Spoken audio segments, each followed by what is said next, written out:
Hi guys, I am Dr. Sandeep Tiwari and I welcome to you to online classes. Guys, in today's class I am going to discuss with you a beautiful essay that is written by great romantic essayist Charles Lamb, and the title of this essay is A Bachelor's Complaint of the Behavior of Married People.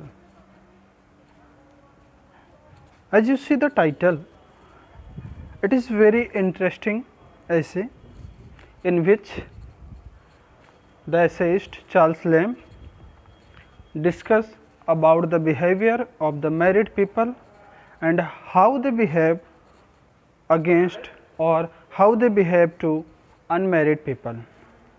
तो जैसा कि आप title देख रहे हैं, title से आपको समझ में आ गया होगा कितना इंटरेस्टिंग एक ऐसे है चार्ल्स लैम्ब के द्वारा लिखा गया है, जिसमें वो मैरिड पीपल के बिहेवियर के बारे में बात करता है कि कैसे मैरिड पीपल अनमैरिड पीपल या बैचलर पीपल के साथ कैसा बिहेव करते हैं और कैसे उनका बिहेवियर डिफरेंट होता है बैचलर्स के साथ। तो चलिए डिस्कस करते हैं इसके बारे में। फर्स्ट ऑफ ऑल हम चार्ल्स लैम्ब के बारे में देख लेते हैं, उसके इंट्रोडक्शन को देख लेते हैं। Charles lamb was a famous English essayist. Clear है? He was born on 10th Feb 1775 in London. He did his schooling from Christ Hospital. Christ ये हॉस्पिटल नहीं है, इस नाम से स्कूल भी चलता है। तो he did his schooling from Christ Hospital but could not get higher education due to some family issue.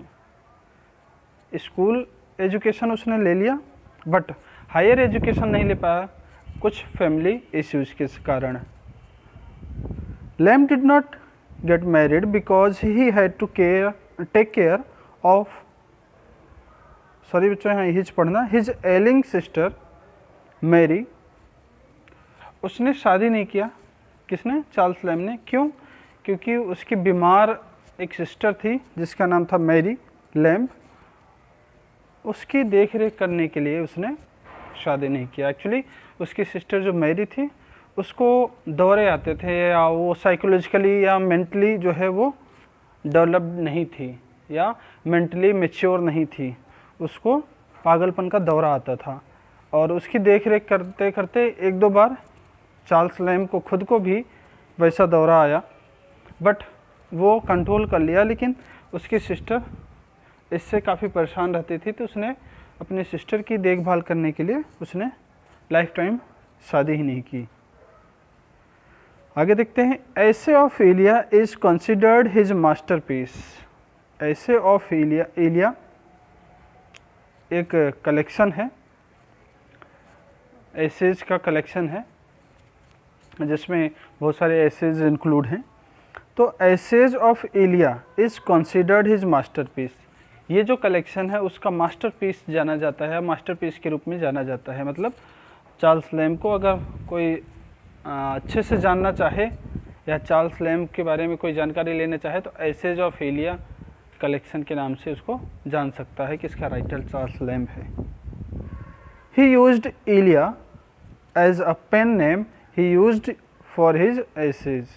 ये जो इलिया है, एसेज ऑफ इलिया, एसेज मतलब निबंध होता ही है। इलिया जो है इसमें उसने जो वर्ड यूज किया उसने एक पेन नेम यूज किया। पेन नेम मतलब हो गया कि अपने नाम के अलावा जिस नाम को यूज करे कोई बंदा या कोई भी पर्सन, उसको पेन नेम कहते हैं। तो जैसे कि किसी का नाम हो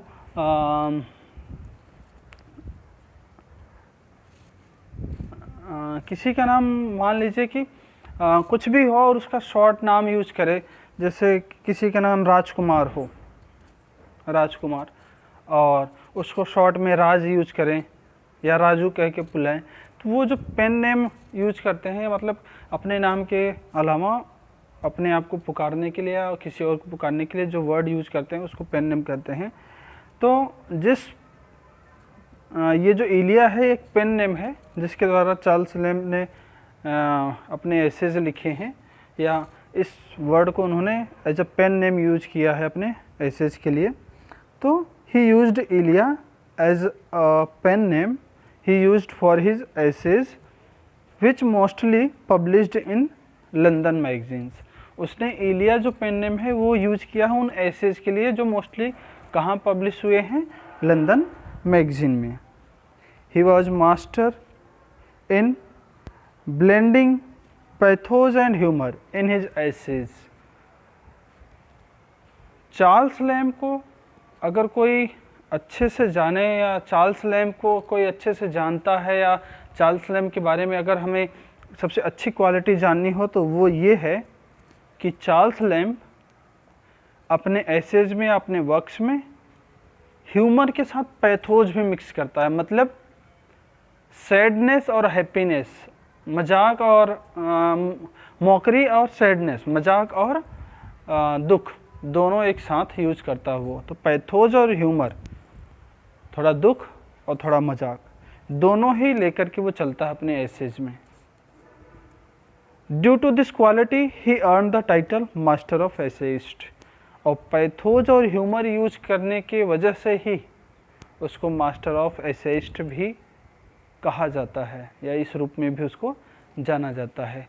कई बार क्वेश्चंस यहीं से पुटअप हो जाते हैं, discuss about Charles Lamb as a master of essayist, या Charles Lamb is known for blending pathos and humour, ऐसा करके डिस्कस कर दे, या राइट अ शॉर्ट नोट, ऐसा भी हो सकता है। तो आप यहाँ पे ध्यान रखिएगा कि इसको पैथोज और ह्यूमर मिक्स करने की वजह से मास्टर ऑफ एसेइस्ट के रूप में भी जाना जाता है।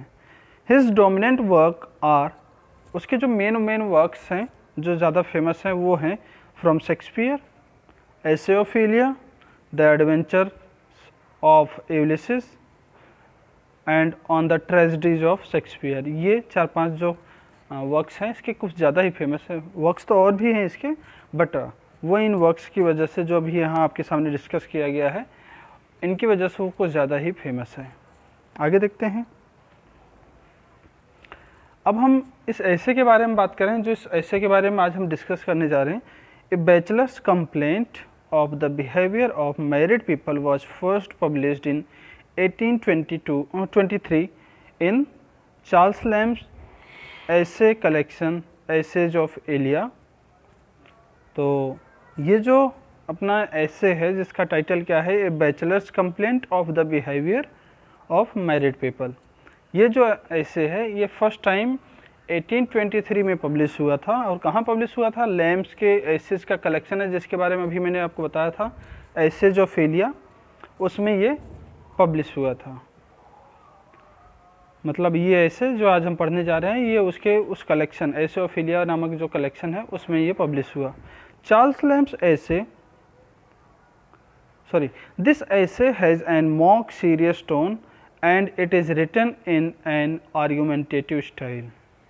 ये जो एसेज है ये मॉक सीरियस टोन, अभी मैंने बताया था ह्यूमर और पैथोज के लिए जाना जाता है चार्ल्स लैम्ब। तो देखो मॉक सीरियस टोन मतलब मजाक का भी टोन है और सीरियस टोन भी है इस ऐसे में, दोनों को ब्लेंड किया, दोनों को मिक्स किया उसने इस ऐसे में। और ये ऐसे जो है ना आर्गुमेंटेटिव स्टाइल में लिखा गया है, जैसे कि कोई आर्गुमेंट कर रहा है किसी चीज़ को लेकर के, पढ़ने से ऐसा फील होता है कि किसी चीज़ के बारे में आर्ग्यूमेंट हो रहा है। Charles Lamb's essay a bachelor's complaint of the behaviour of married people is just what the title suggest. कहने का मतलब ये जो टाइटल है ऐसे का, ऐसे बिल्कुल वैसा ही है जैसा कि टाइटल सजेस्ट कर रहा है।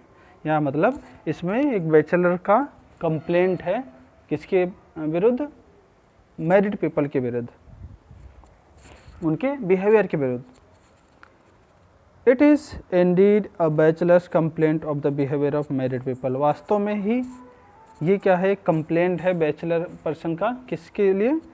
मैं किसके प्रति? मैरिड पीपल के प्रति। आगे देखते हैं।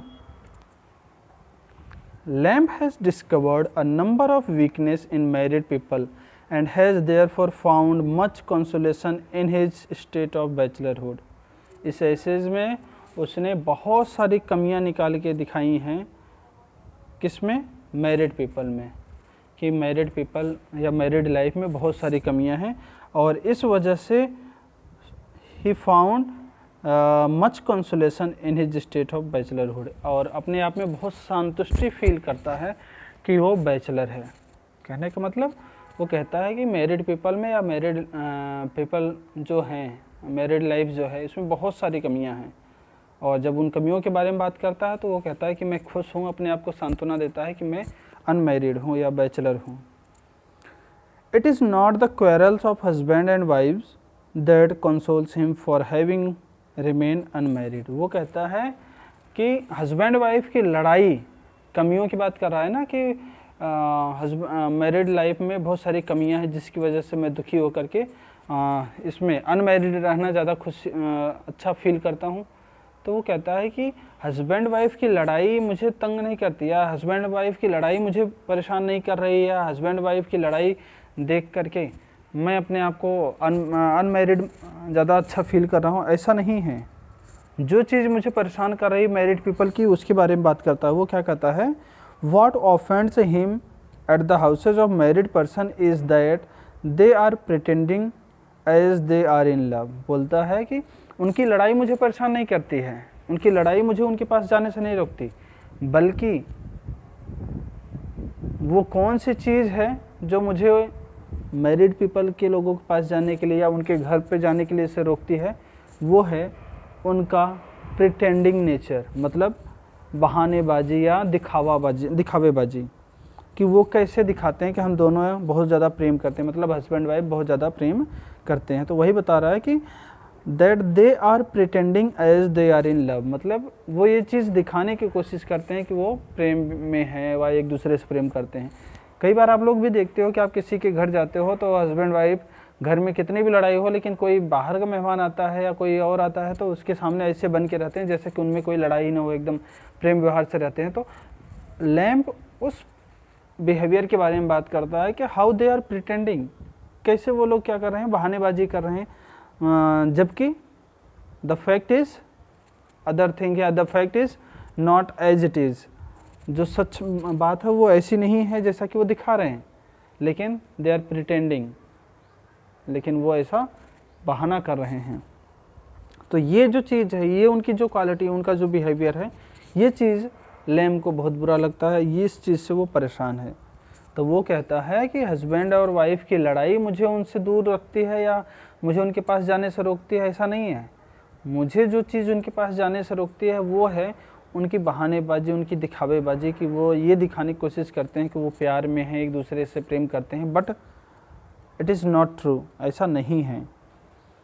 He has found that a husband and wife constantly try to produce the impression that they are very fond of each other। बोलता है कि हस्बैंड और वाइफ, उसने कई बार देखा हस्बैंड और वाइफ जो हैं कोशिश करते रहते हैं, ऐसा बिहेवियर दिखाने की कोशिश करते रहते हैं, ऐसा बिहेव करते हैं कि वो एक दूसरे के प्रति क्या है, बहुत आदी हैं, फॉन्ड ऑफ हैं, एक दूसरे के शौकीन या एक दूसरे के आदी हैं, एक दूसरे के बगैर रह नहीं सकते। तो ऐसा वो लोग दिखाने की कोशिश कर रहे हैं। ऐसा कौन कह रहा है? चार्ल्स लैम्ब कह रहा है। चार्ल्स लैम्ब ये कह रहा है कि वो कई बार देखता है कि हस्बैंड वाइफ जब मैं उनके घर जाता हूँ या मिलता हूँ तो वो लोग ये कोशिश करते हैं दिखाने के लिए कि हम लोग एक दूसरे के लिए ही बने हैं, हम लोग जो है अलग होकर नहीं रह सकते, हम लोग एक दूसरे के आदी हैं। This display of married happiness is an insult to a bachelor. बोलता है उनका ये जो दिखावेबाजी है ना, ये एक बैचलर के लिए क्या है, इंसल्ट है। ऐसा लगता है कि वो लोग बैचलर, जो बैचलर है या अनमैरिड पीपल है, उसका इंसल्ट कर रहे हैं। आगे देखते हैं। The main complaint that Lamb is making throughout the whole essay is the married people's attitude and how they demonstrate their status. जो मेन चीज़ है, जो मेन शिकायत है या जो मेन इशू है चार्ल्स लैम्ब का इस ऐसे के दौरान या पूरे ऐसे में, वो है कि कैसे मैरिड पीपल का एटीट्यूड होता है, मतलब कैसे मैरिड पीपल का बिहेवियर दूसरे लोगों के लिए होता है जो अनमैरिड हैं। और वो कैसे डेमोन्स्ट्रेट करते हैं या दिखाने की कोशिश करते हैं अपने स्टेटस को। मतलब जो मेन इश्यू है इस ऐसे में, या जो मेन प्रॉब्लम डिस्कस किया है इस ऐसे में चार्ल्स लैम्ब ने, वो ये है कि कैसे मैरिड पीपल का बिहेवियर अनमैरिड पीपल के लिए अलग होता है और कैसे वो लोग अपने स्टेटस को ज़्यादा दिखाने की कोशिश करते हैं। आगे देखते हैं।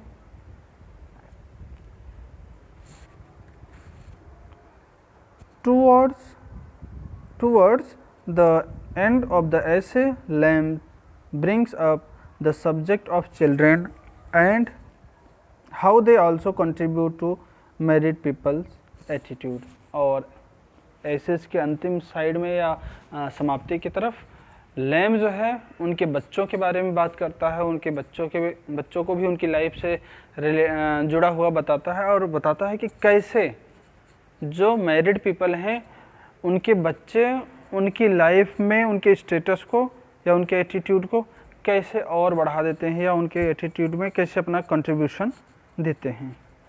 कहने का मतलब कि जो मैरिड पीपल का जो बिहेवियर होता है, जो उनका प्रिटेंडिंग नेचर होता है, उनके बच्चे उसमें और भी ज़्यादा इंक्रीज करते हैं या उनके बच्चे उसको और भी ज़्यादा बढ़ा देते हैं उनके बिहेवियर को।